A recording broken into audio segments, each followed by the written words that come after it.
This is Story Recapped. Today, I'm going to explain a drama, horror, and mystery film called Hypnotic. Spoilers ahead.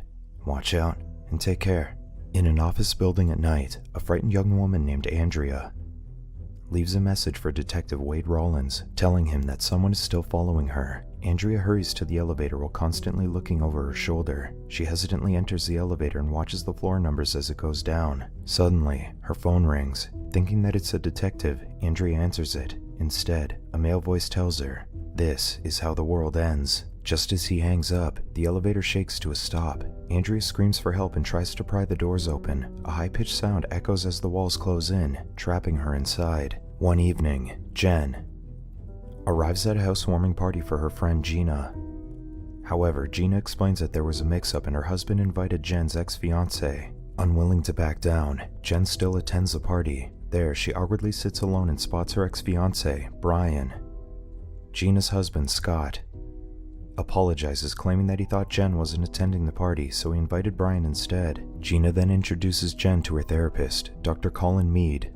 Gina suggests Jen to attend therapy with Dr. Mead, who she claimed changed her life. Later, the friends talk about their careers, and Dr. Mead joins in, asking Jen about her job. Jen hesitantly claims that she's in between jobs, but Brian adds that she's a great software engineer. Brian takes one of the appetizers, but Jen stops him and asks Gina if the food has sesame. Gina realizes her mistake, and Scott jokes that Brian could have died in their new house. Scared, Brian puts his EpiPen on the table just in case. At the end of the party, Dr. Mead leaves his business card with Jen. Outside, Brian thanks Jen for saving his life. He awkwardly shares that he misses Jen, but he doesn't want to bother her. Jen criticizes him, claiming how he's making her look like the bad guy in their relationship. She then corrects herself that he's also not the bad guy. Brian then offers her a ride home, and this leads them to spend the night together. The next day, Jen regrets sleeping with her ex. Gina comforts her, then recommends that she see Dr. Mead again. Jen doesn't like the idea, but Gina stresses that she needs it. Jen visits Dr. Mead's office, and while in the waiting area, a patient named Tabby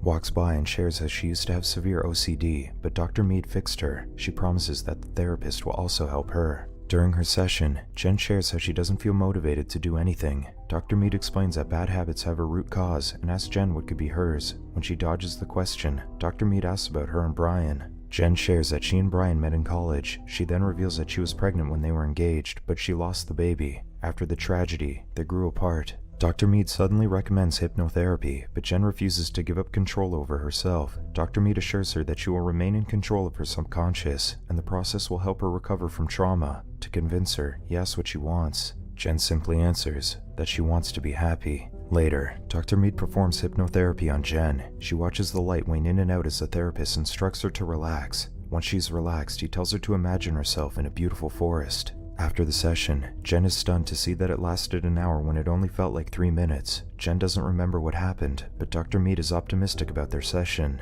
3 months pass, and Jen finally lands a job after seeing Dr. Mead once a week. Gina's jealous since Dr. Mead refuses to put her under hypnosis, which she hoped would help her with her arachnophobia. While asleep, Jen dreams about being in bed with Dr. Mead. 2 weeks later, she sees a boy in the mall reminding her of the son that she lost. Dr. Mead spots her and wonders why she hasn't been coming to see him again. Jen explains that she's been busy since she got the job. At a cafe, Jen shares how she now does yoga with Gina and even meditates. When Jen jokes about how Dr. Mead hangs out with his patients, he starts to share his life to seem more friendly. Dr. Mead reveals that he had a wife named Amy who passed away. He then suggests accepting life and creating the outcome they choose instead of being consumed by their hardships. Dr. Mead changes the topic and asks about Brian. Jen admits that she's avoiding him since it's hard for her to see him. Dr. Mead asks what she thinks will happen if she tells Brian this, and Jen believes it will only hurt him. He then encourages her to invite Brian for dinner that evening, insisting that it will be good for her. That evening, Jen receives a call from Brian, promising that he'll be there for dinner. She then receives another call and suddenly, Jen freezes. Jen later finds herself in her apartment with dinner laid out before her. She hears someone choking in the bathroom, and she finds Brian unconscious. Jen uses his EpiPen on him and then rushes him to the hospital. The next day, Gina meets Jen in front of the hospital. She assures Jen that it was an accident, but Jen shares that she can't remember anything. Gina thinks it's just shock, but Jen insists that the last thing that she remembers is when she was at the store. After Brian has been in a coma for 8 days, Dr. Mead checks on Jen during their session. Jen thinks that she's responsible for what happened to Brian. Dr. Mead encourages her not to let the fear consume her, suggesting that they continue their hypnotherapy to relieve Jen from her fear. Jen continues to have sensual dreams of Dr. Mead. worrying her. Unable to sleep, she cleans up in the kitchen and finds a receipt from the grocery store, implying that she bought sesame oil after receiving the mysterious phone call. This triggers her memory, recalling how the mysterious caller was in fact Dr. Mead, and how she added sesame oil to the salad that she prepared for Brian. While researching, Jen discovers that Dr. Mead is involved in several cases where his patients mysteriously died. She also finds articles about crimes committed under hypnosis. In the morning, she shares the articles with Gina, highlighting how a patient named Andrea experienced missing time as she did. She also ran a background check on Dr. Mead and found that the earliest record of him was a restraining order Andrea filed against him 6 months ago. Gina dismisses Jen's theories. However, Jen presents the news articles where people committed crimes under hypnosis. Then, she shows the receipt with the sesame oil, insisting that Dr. Mead called her before she made the purchase. Jen remembers everything from that night, but she stresses that she was not in control. After finally convincing Gina, the two meet with Detective Wade Rollins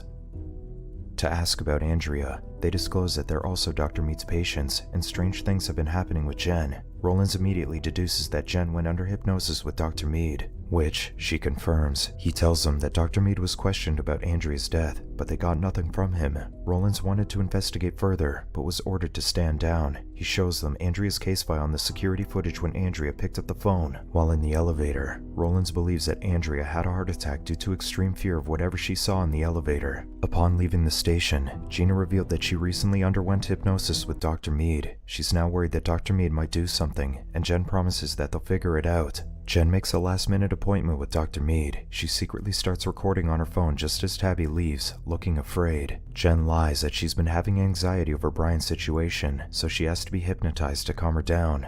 At the station, Rollins looks through the case files of all of Dr. Mead's patients who died, seeing a pattern. After the hypnosis, Jen hurries to her car and listens to the recording. While under hypnosis, she confessed to him that she was recording him. She also talked about Andrea, and Dr. Mead revealed that he knew how she and Gina went to the station that day. The session ends with Dr. Mead calling her, "My love."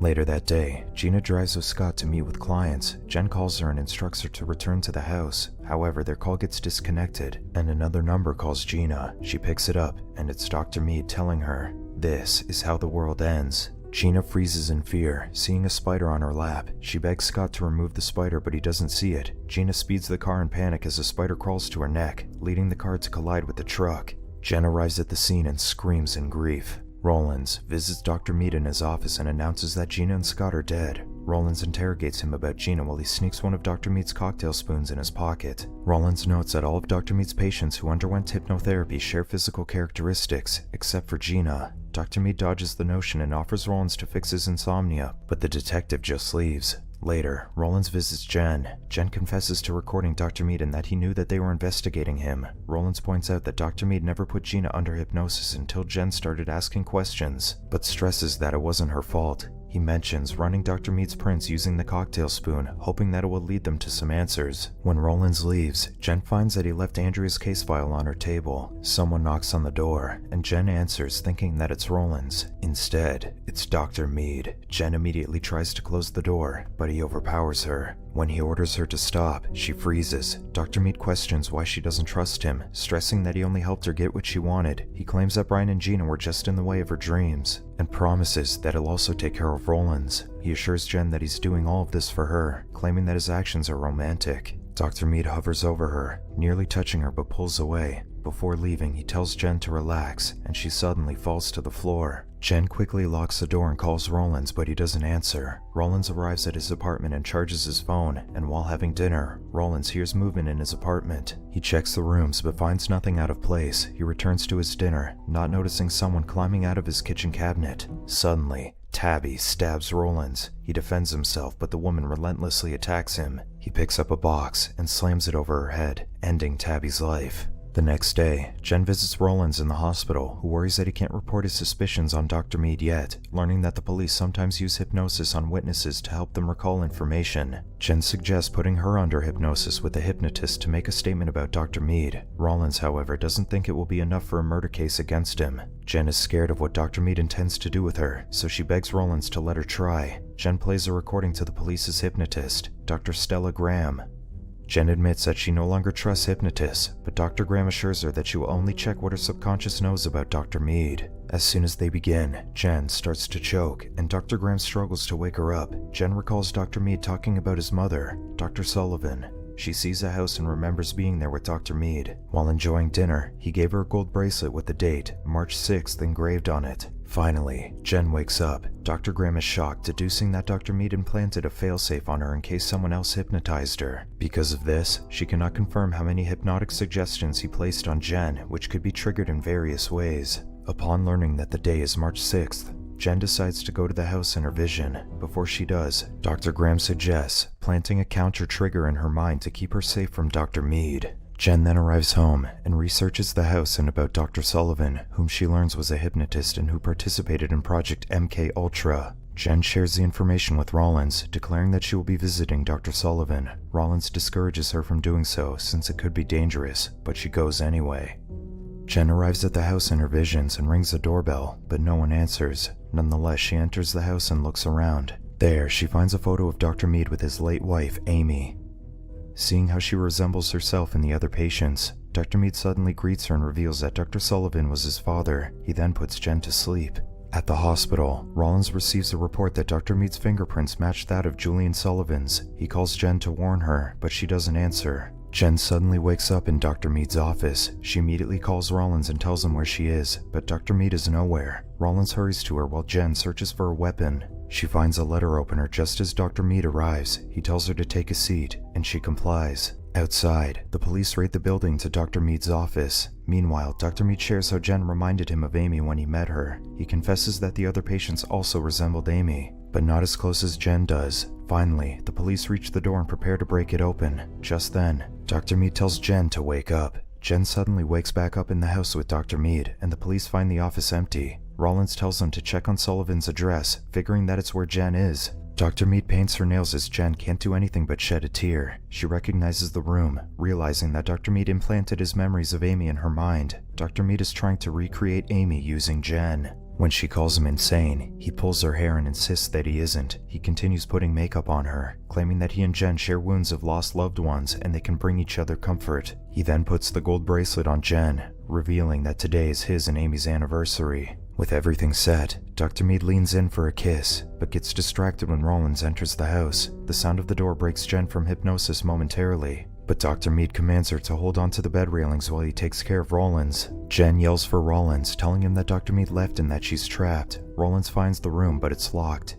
Instead, he looks around the house for Dr. Mead, still struggling from his injuries. Suddenly, the power goes out. Rollins approaches a door where a light wanes in and out. Rollins sees movement and fires his gun blindly. Jen finally breaks free from the hypnosis, but Dr. Mead knocks down Rollins. She finds him in a struggle, and Dr. Mead orders her to sleep. She collapses but fights to stay awake. While her vision spins, she grabs the gun and pulls the trigger. Jen wakes up, and Rollins tells her that she was able to shoot Dr. Mead. Backup is on the way, and he assures her that everything will be okay. But as he comforts her, he suddenly calls her, "My love." Jen recalls that Dr. Graham used this as a trigger to break her out of Dr. Mead's hypnosis. Jen wakes up and slams an ashtray across Dr. Mead's face. She runs and finds Rollins with a bullet wound on his shoulder. Rollins weakly directs her to his ankle, where Jen finds another gun. She grabs it and shoots Dr. Mead twice. 1 month later, Jen visits Brian in the hospital, sporting a new look. She apologizes to her ex-fiancé for shutting him out when they lost their son.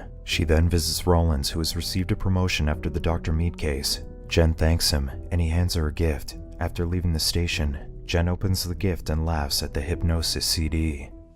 This is all for Story Recap for today. Subscribe to watch more videos like this. Tell us in the comments if you want us to recap your favorite movie. Watch other of our videos showing on the screen and leave a like because it helps the channel. And I would see you in the next video. Goodbye.